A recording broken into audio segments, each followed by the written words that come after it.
Greetings, this is the man who pretends to be Charles Darwin, and I'm showing you an oak leaf right now on an oak tree. There's different species of oaks. This happens to be the northern red oak, Quercus rubra. And a lot of people, when they think, oh, it's an oak tree, and they think all oak trees are the same, but they're actually different species.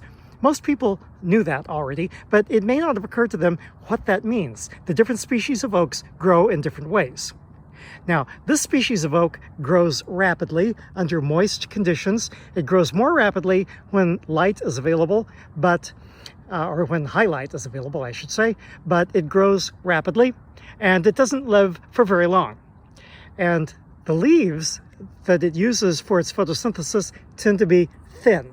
Now, you can't tell in looking at this video, but these leaves are thin. If you were to measure the weight and divide it by the area of the leaf, you would come up with a certain number that would tell you that this is a relatively thin leaf. So this is a tree that produces thin leaves, large leaves, and the tree grows fast and doesn't live for a very long time. Now we're going to go over here to the other side of the trail, right next to this tree, and we find a different species of oak. This is the post oak Quercus stellata. And you might say, well, obviously it's a different species. The leaf is a different shape. And while that is interesting, what's more interesting is that this species of oak, the post oak, grows slowly and lives for a very long time.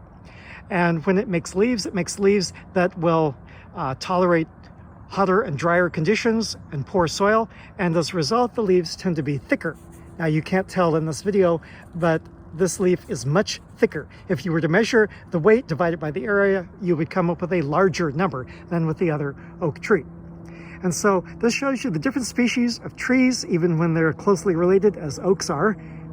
Then you have different adaptations for different kinds of environments. This appears to be in the same environment, but on the average, post oaks live where it's hotter and drier. Red oaks live where it's cooler and wetter.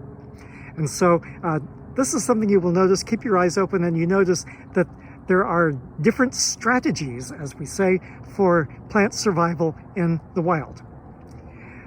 Some trees grow very rapidly. For instance, cottonwood trees grow very rapidly. Cottonwood trees are the James Dean of the tree world.